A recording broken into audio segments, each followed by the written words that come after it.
¿Qué tal amigos? ¿Cómo les va? Bienvenidos al video análisis, al video resumen, al video comentario de lo ocurrido en WWE Monday Night Raw correspondiente al 12 de junio del 2017, un Monday Night Raw ya en pleno camino a Great Balls of Fire. Falta un poco menos de 4 semanas para llevar a cabo ese evento exclusivo de la marca asociada con el color rojo, la marca más importante en cuanto a trayectoria de WWE. Y déjeme empezar por señalarles lo que a mi concepto me pareció bueno, me pareció interesante del programa. Y esto se debe a lo ocurrido principalmente en el opening de Monday Night Raw, cuando Paul Heyman y Brock Lesnar se encontraban en la mitad del ring.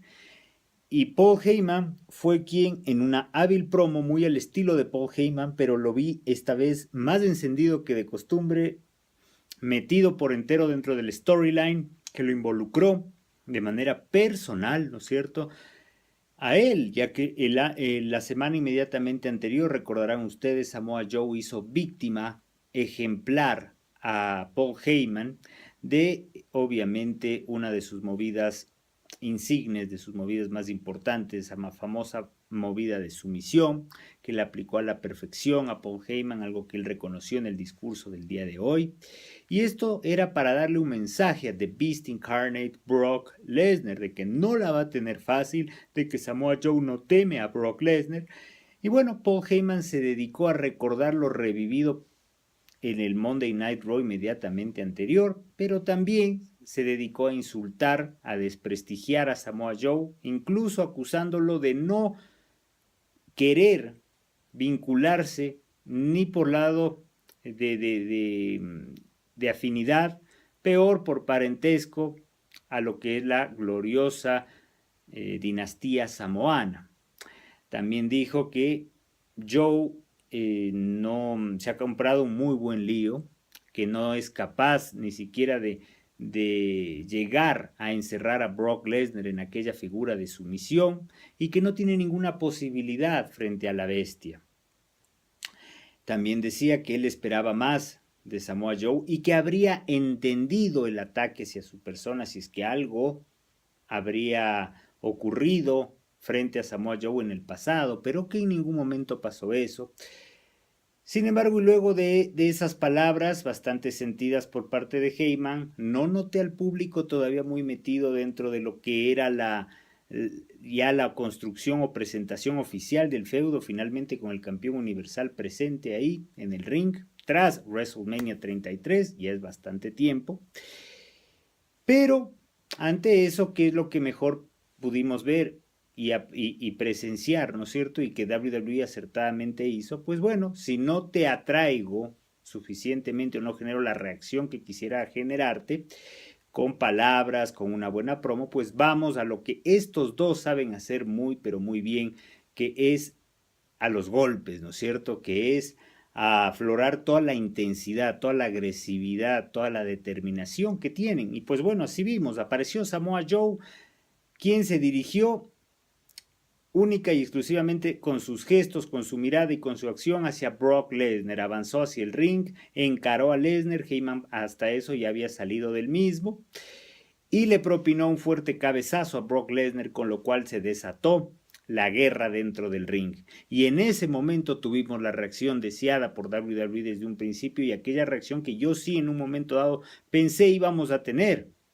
¿Por qué? Porque hablar de Samoa Joe o hablar de Brock Lesnar es hablar de intensidad, es hablar de agresividad, es hablar de determinación, es hablar de convicción en que eres el mejor, en la habilidad de causarte daño, y a la vez, a pesar de la estructura física de cada uno de ellos, pueden sorprendernos con movimientos de agilidad, de habilidad. Y eso es lo que vamos a tener en este feudo, que desgraciadamente, y la mala noticia es que va a ser demasiado corto, al menos hasta el momento, ¿no es cierto?, conforme a lo que WWE tiene planificado. Ellos tienen como top superstars para enfrentarse a Brock Lesnar, eventualmente en el futuro a otros, a los mimados de la empresa, como Braun Strowman, como Roman Reigns. Pero bueno, hay que disfrutar de este muy buen feudo que acaba de iniciarse oficialmente el día de hoy en Raw.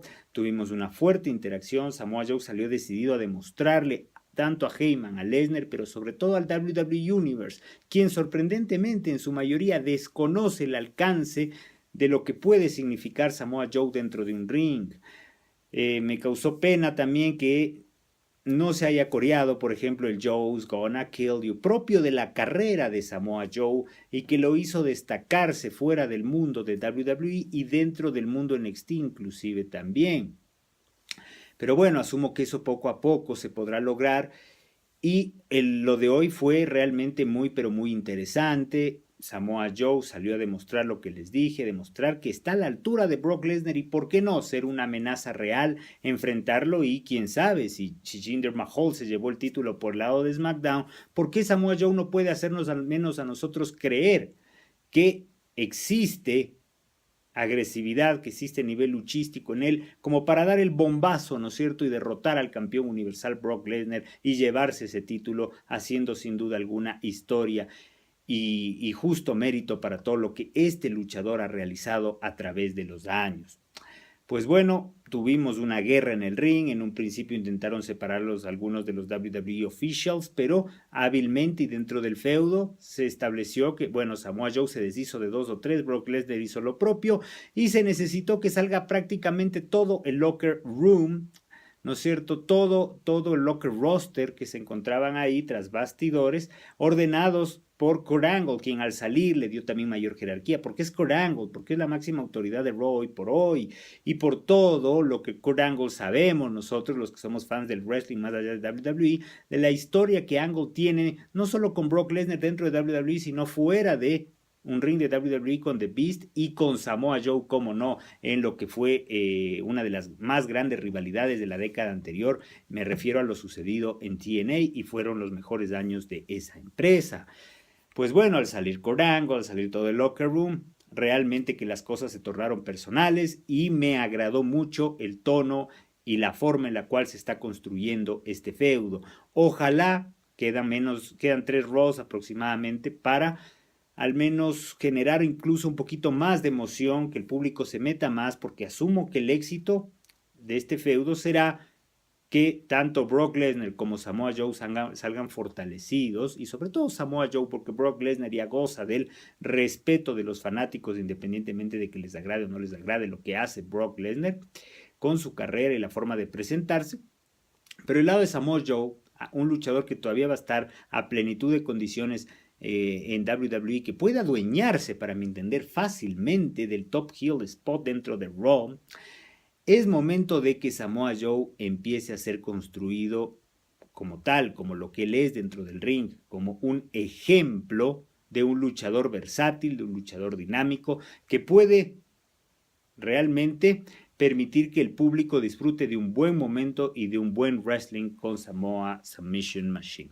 Así que hasta aquí llego con la parte de lo que me pareció lo mejor de Monday Night Raw. Por otro lado, tengo que hablar del Miz como algo productivo dentro del programa. Vaya que al Miz le han puesto una tarea complicada.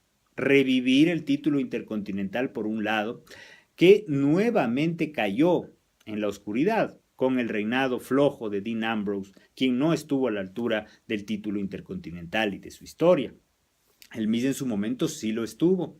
Así que, ¿por qué no darle el título a alguien con el que le fue bien a ese título? Con el que, como dice el Miz, se logró recuperar los años dorados o al menos asemejarnos a aquella época en que el título intercontinental al menos era relevante dentro de un programa, ¿no es cierto? A pesar de eso, a pesar de combatir con la sombra de lo que le dejó Dean Ambrose, insisto, como campeón intercontinental, al título intercontinental y a su presentación, además tiene que continuar con un feudo que verdaderamente no entiendo o no tiene explicación el porqué de la excesiva continuidad y repetitividad de los ángulos que se desarrollan entre el Miz y Ambrose. ¿A qué me refiero? A que, por ejemplo, en una lucha está Ambrose, en este caso, como vimos, ¿no es cierto?, enfrentándose al hombre de la guitarra, a quien le veo condiciones realmente, y espero que finalmente se convierta con el pasar del tiempo, bien llevado, obviamente, por WWE, entiendo que lo quieren presentar como heel, a convertirse en un luchador que pueda ayudar al roster a tener mayor diversidad y, ¿por qué no?, a buscar también ser un fuerte heel dentro de Monday Night Raw. Al menos genera reacciones y genera reacciones de acuerdo al rol que WWE requiere de él, que hoy por hoy se ha repudiado, se ha odiado por parte del público, ¿no es cierto? Pero bueno, decía yo que el ángulo es bastante repetitivo, Dean Ambrose en un ring, Dean Ambrose luchando contra el oponente de turno y de pronto aparece el Miz y le cuesta, ¿no es cierto?, su combate a Dean Ambrose, quien aparentemente cada vez está más lejano de un heel turn que creo que sería salvación para su carrera, que va en declive y eso es lamentable para un luchador con tan buenas condiciones como Dean Ambrose. Pero el Miz, insisto, a pesar de estas limitaciones, ha logrado salir adelante con muy buenas promos, con agregarle su carisma, que es algo que el Miz tiene muy pero muy en alto y tiene una buena química con el público.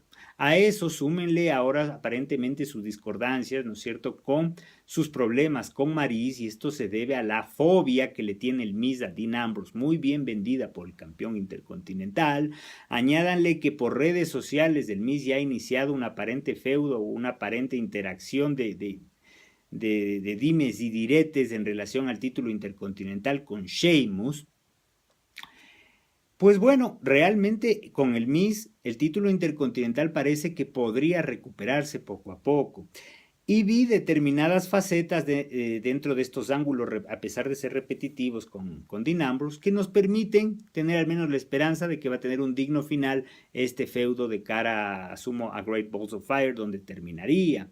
Por ejemplo, aparece la figura del oso y la forma en la cual el Miz castiga al oso o la forma en la cual se desenvuelve en las luchas dentro de este feudo con Dean Ambrose, permiten que al menos haya brillantez y haya cierto grado de interés por parte del público. Y si el Miz logra esto, dadas estas limitaciones, no me quiero imaginar lo que logrará cuando tenga enfrente un nuevo oponente para refrescar un poco el panorama del título intercontinental, ayudar al título por un lado y por otro lado promover a ese oponente de turno también para que se eleve y para que sea mejor recibido por parte del público y sea más trascendente o más relevante, ¿no es cierto?, para el roster principal de Raw. Así que muy bien por el Miz y veamos a dónde nos conduce no tanto el feudo con Dean Ambrose, sino lo que puede venir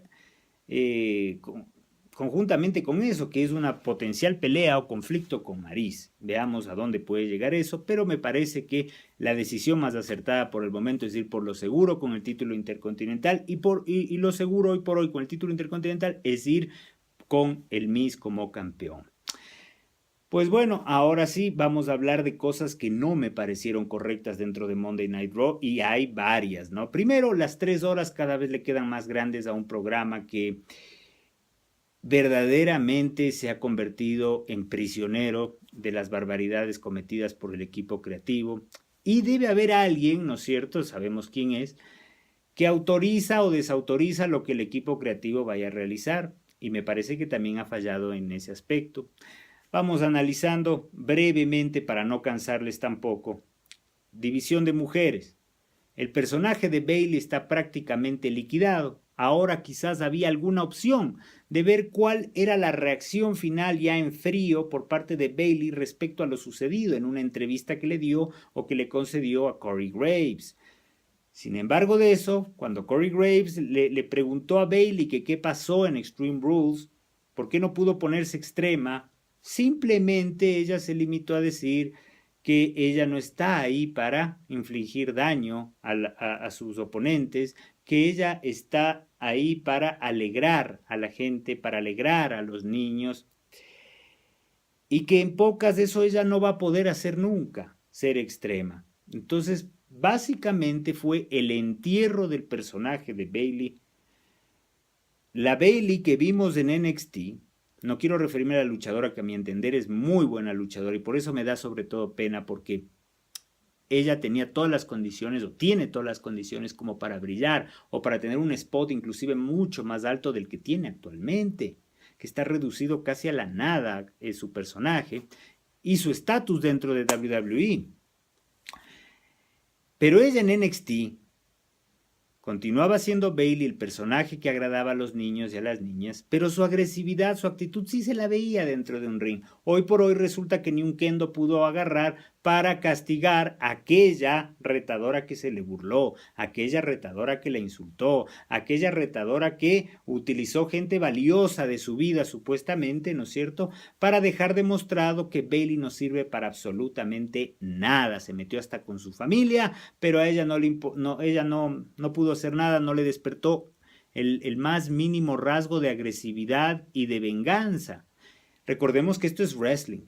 Recordemos que Bayley es una luchadora. Caso contrario, váyase a ver televisión o, ¿por qué no se pone de ring announcer? Y al entrar, al ingresar al ring, se pone a abrazar a los niños, a las niñas, y sus bombitas por acá, sus bombitas por allá, y todo felicidad. Pero no puede ser un performer alguien que no tiene agresividad. No puede estar dentro del wrestling, por más de RPG que seas, alguien que no tiene la intensidad y que no tiene el mayor deseo de, al menos en pos de conquistar lo máximo, de lo máximo que se entiende ganar el título de la división, al menos proceder y agredir a alguien de acuerdo a lo que el combate le permita. Bayley nos dejó muy en claro eso, que no esperen esas cosas de ella. Por ende, su personaje está estacionado, prácticamente ha sido enterrada Bayley. Me cuesta mucho pensar la forma en la cual el equipo creativo va a salir de este embrollo en el que ellos solitos se metieron. ¿Cómo puede ser? Hicieron un trabajo tan difícil, que era liquidar a Bayley, liquidar a la luchadora que la gente más pedía que arribe, que finalmente llegue de NXT a las grandes ligas de WWE. Llegó y la redujeron a la nada. Eso por un lado. Por otro lado, la división de mujeres tiene a Alexa Bliss liderando con mucho carisma, con mucha propiedad, con mucho dominio de su personaje y todo lo que ustedes quieran, mucha belleza. Pero no nos sirve de nada si tenemos por otro lado retadoras que sean heels o sean faces, pecan de ser inocentes, pecan de ser bobas, pecan de ser estúpidas, todo obviamente hablando dentro de lo que es el storyline. Nia Jax, con toda su agresividad y todo lo que desarrolla dentro de un ring, todo el daño que ha causado a sus oponentes, no puede ser que continúe cayendo en los juegos de Alexa Bliss, ¿no? Y ahora como que se crea el hecho, o se convenza del hecho de que Alexa Bliss quiso darle su oportunidad la semana pasada, pero que debido a Mickie James y debido a... se me fue el nombre, Dana Brooke, ¿no es cierto?, no pudo exhibirse completamente con Nia Jax y tener el gran combate que Alexa habría deseado. Bastaron esas palabras para que Nia Jax hoy por hoy haga tag team o forme el equipo o el stable, porque se sumó Emma también, que de la noche a la mañana apareció y sin mayor explicación se puso en el equipo de Alexa Bliss. Y ella, muy hábilmente, durante la pelea del 3 contra 3, decidió abandonar su equipo, porque a ella no le importaba absolutamente nada. Y además tenía compañeras tan tontas que jamás se dieron cuenta de las verdaderas intenciones de la campeona. Por otro lado, The Boss, quien estuvo en la división crucero, quien está por acá, por allá, quien estaba de compañera de Bayley, después parecía que iba a traicionar a la entonces campeona de la división de mujeres. Pues bueno, ahora regresa de la noche a la mañana nuevamente a la división de mujeres de Raw, y Michael Cole comete incluso el error de decir que es la campeona más dominante o una de las más dominantes de la división de mujeres en Raw. Pues bueno, Sasha Banks ni siquiera logró tener una defensa exitosa de su título. Entonces no podemos hablar de una campeona dominante, sí, de calidad, sí, de condiciones, de carisma, todo lo que quiera. Pero Sasha Banks, gracias a lo que hizo el equipo creativo, de sacarla de la noche a la mañana, ¿no es cierto? Porque la noche a la mañana es, creo, la frase célebre, la frase de moda dentro de lo que le cabe a WWE hoy por hoy. Sasha Banks salió de buenas a primeras del Main Event Title Picture que tanto la necesitaba, pasó a formar parte de una storyline total y absolutamente absurda de la división crucero, que dicho sea de paso, no voy a perder el tiempo, no voy a hacerles perder el tiempo hablándoles de la división crucero, solo les digo que WWE tiene tanta credibilidad, tanto deseo de que la división crucero sobresalga, que le puso 5 segundos a su combate. Imagínense lo que es. La posibilidad de que vean y disfruten de la división crucero dentro del programa más importante de WWE semanalmente y utilizan 5 segundos para una lucha. Esa es la forma en la cual WWE está tratando hoy por hoy a su producto. Hoy por hoy, a nosotros, los fanáticos, que tenemos que estar sentados, haciendo equilibrio, conteniéndonos las iras, conteniéndonos el sueño para aguantar 3 horas de Raw. ¿Por qué? Porque somos fanáticos de wrestling y esperamos que algún momento de esas 3 horas finalmente terminen por darnos siquiera 15 minutos buenos. Y cuando estamos en lo mejor de un combate, sale un luchador fuera del ring y nos vamos a la pausa. Todas esas cosas, a pesar de tener un buen roster, un diverso roster, una división de mujeres que estaba en lo mejor de lo mejor, en años, no alcance porque el equipo creativo la sigue embarrando y embarrando y embarrando. Así que bueno, Sasha Banks de la noche a la mañana, Mickie James de buenas a primeras y Dana Brooke se incorporaron dentro de este grupo y tuvimos a todas las integrantes menos Bayley, que está quemada y enterrada, ¿no es cierto? A todo el roster de la división de mujeres luchando en este combate, que finalmente derrotaron las faces a las heels porque Alexa Bliss se fue y porque Nia Jax y Emma jamás nos presentaron un porqué de estar confiando en Alexa Bliss y hacer tag teams o hacer stable con ella esta noche. Ganaron las face y parece ahora que Sasha Banks es la retadora o será la retadora o quien inicia una storyline directamente con Alexa Bliss. Realmente complicado. WWE no nos da o no nos presenta buenas storylines con fundamento, con bases que nos permitan a nosotros interesarnos de acuerdo o dentro de lo que sucede en cada combate, a pesar de que podamos tener destellos de calidad por las condiciones de las integrantes, en este caso la división de mujeres. La división crucero prácticamente condenada al olvido. Tenemos un Goldust que continúa aparentemente en un feudo con R-Truth, pero feudo solamente de promo del uno y promo del otro. Sí, es cierto, R-Truth y Goldust son muy buenos para hablar, pero lo que pasa es que el equipo creativo, y vuelvo al equipo creativo, se encargó durante todo este tiempo de darnos a entender que tanto Truth como Goldust son personajes de relleno y se los utiliza cuando Roman Reigns no está, cuando Finn Balor no está, cuando Seth Rollins está lesionado, cuando Stephanie McMahon no aparece. Entonces hay que llenar un poquito el horario, hay que cumplir con los compromisos con The USA Networking. Es la cadena que les permite tener hoy por hoy 3 horas de programación. Y ahí se los utiliza, y la mejor manera de utilizarlos es tenerlos enfrentados hoy por hoy, ¿no es cierto? Porque cuando fueron tag team tampoco resultó para nada atractivo tenerlos enfrentados, pero en promos. Promo por acá, promo por allá. En fin, lógica de WWE. Por otro lado, Apollo Crews sigue teniendo tiempo aire, con Titus O'Neil ahí, enfrentándose al superpoderoso Kalisto. Y déjenme decirles aquí algo respecto a Kalisto. Yo no dudo de su calidad, de su habilidad, incluso llegó a ser campeón de los Estados Unidos. Oh, sorpresa y oh, insulto contra el patrón Alberto del Río, a quien se lo trajo prometiéndole otras cosas. Pero bueno, eso es otro tema. Pero WWE tanto intentó hacer parecer a Kalisto, al gran e icónico Rey Misterio, que se olvidó de destacar lo que era Kalisto. Kalisto, cuando estuvo en Lucha Dragons, brilló porque le permitieron ser él, porque creyeron en su personaje. Pero luego no.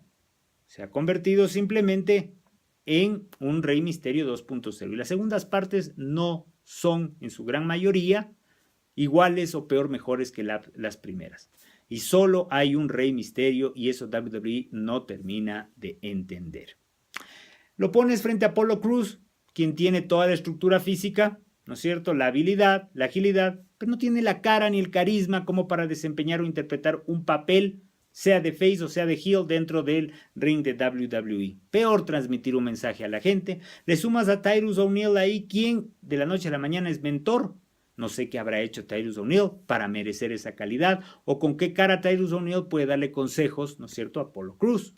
Y luego incorporaron a Tozawa, creo que es el nombre de este luchador crucero, que también ha estado votado, pero lo tuvieron en primera fila. Aparentemente va a ser parte ya de este stable hoy por hoy entre Cruz, Titus O'Neil y como lo ha calificado Titus O'Neil, el próximo campeón de la división crucero, por si a alguien le interesa.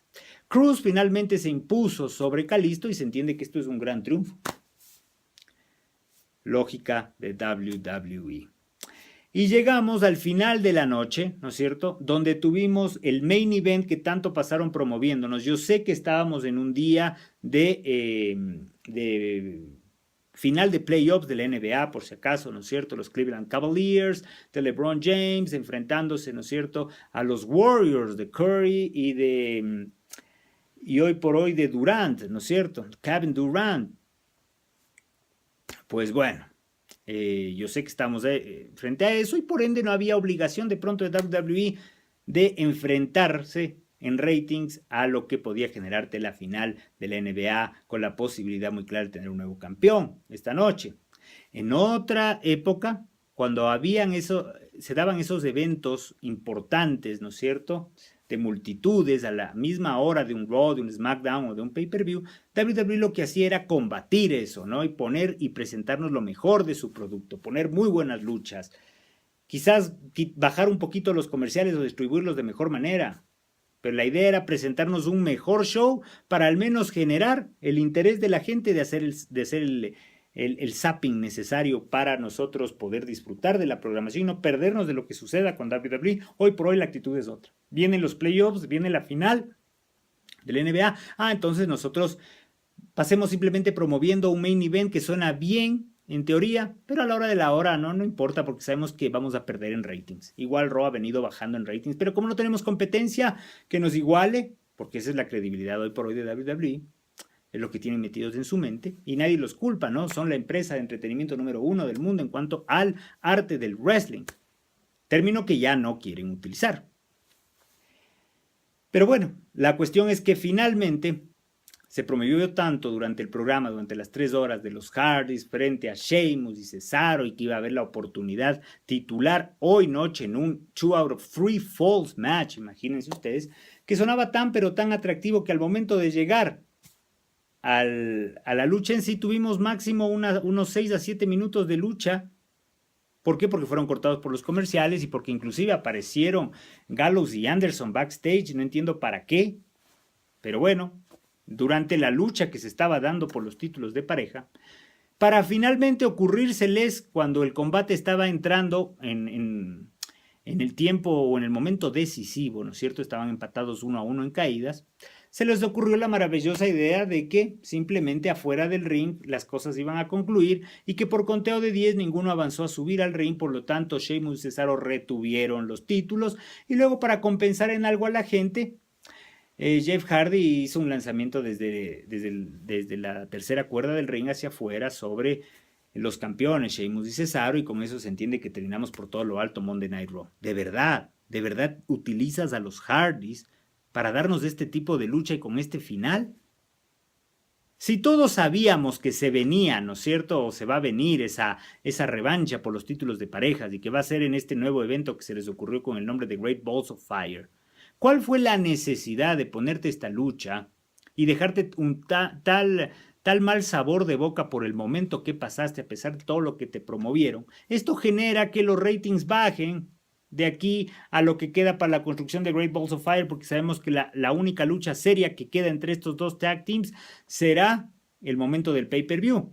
Lo que suceda antes, si ahora no brillaron con toda la promoción que se hizo, lo que suceda antes será irrelevante. Ojalá WWE me demuestre lo contrario y tengamos un title change, por ejemplo, o un final o un desenlace ya decisivo, completo de este feudo antes de llegar a Great Balls of Fire. ¿Será mucho pedir? Yo creo que sí.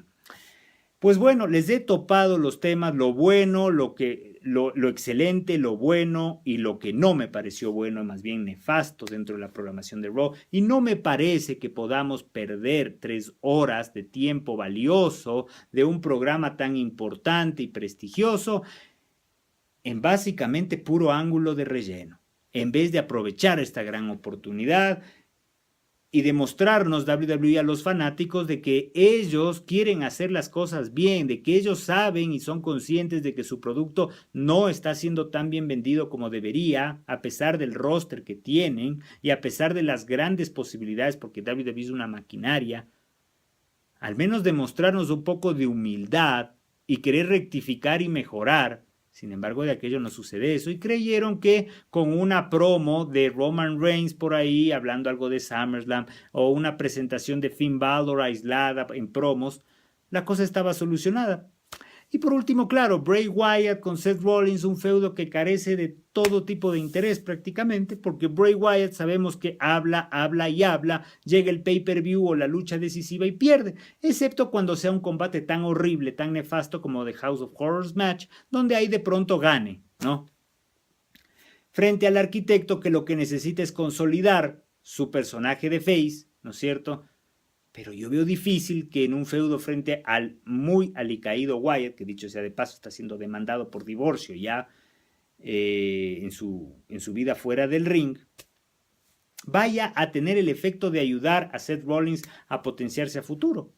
Y claro, de pronto en un futuro inmediato tenemos a Seth Rollins luchando frente a Brock Lesnar por el título universal, pero todos sabemos a la final que el campeón universal hoy por hoy deberá enfrentarse en feudos serios para WWE, no contra gente como Balor, Rollins o Joe, sino ante gente como Strowman o como el gran Roman Reigns. Mientras eso no suceda, Brock Lesnar será intocable. Y cuando eso suceda, ahí sí prepárense porque podremos tener un title change, sea con Strowman o con el propio y mismísimo Roman Reigns. Por último, se anuncia la inminente llegada de John Cena, con otra cuestión más que se las dejo a ustedes para que ustedes la analicen, la piensen.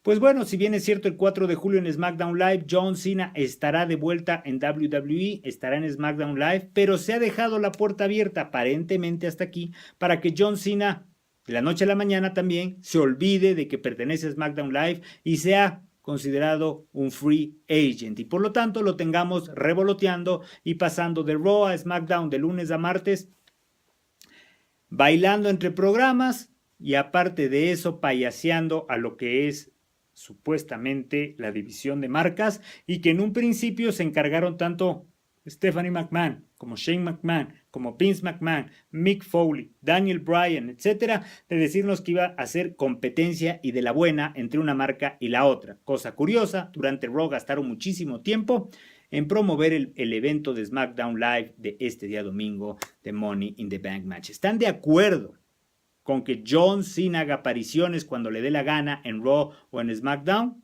Con toda la implicación que tiene eso con el draft que tanto nos promovieron y aseguraron que iba a ser la llave del éxito de la nueva era, como ellos han denominado esta época, que para mi entender continúa siendo la era PG. Bueno, eso se los dejo a ustedes. Hasta aquí he llegado con el análisis. Recuerden que acá en este canal yo les doy mi opinión clara, concreta, con base respecto a las cosas que me parecen bien, a las cosas que me parecen mal, siempre con fundamento y con criticismo, ¿no es cierto?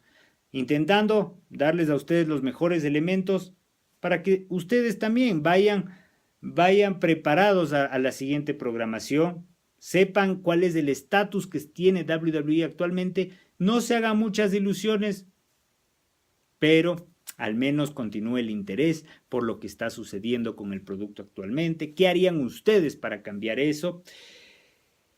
En fin, hay muchas cosas. Lo cierto es que ya se nos viene semana de Money in the Bank y esto tiene que ver ya con la marca asociada con el color azul, SmackDown Live. Así que mi calificación para este Monday Night Raw es de 4/10. Saludos y que la pasen bien.